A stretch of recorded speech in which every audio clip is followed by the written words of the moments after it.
Catherine Bernardo update. Yan, spotted si Catherine just sa 01 story. Yan, Korean salon. Yan, naka Adidas pa nga siyang outfit.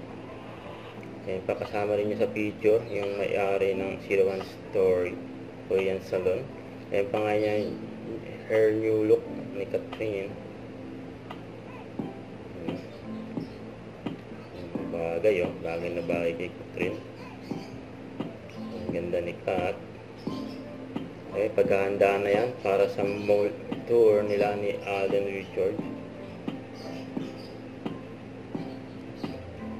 Malapit na yan, Sabado. Kasi ito naman, ayan, IG story ni Mami Bin. Sabi niya, magic, nag-multiply ang sunflower ni Summer, yung dating alaga ni Catherine. Ayan, sunflower. Ito naman picture ni Catherine. Nag-shoot siya ng magic sarap. Ayan, abangan yung episode.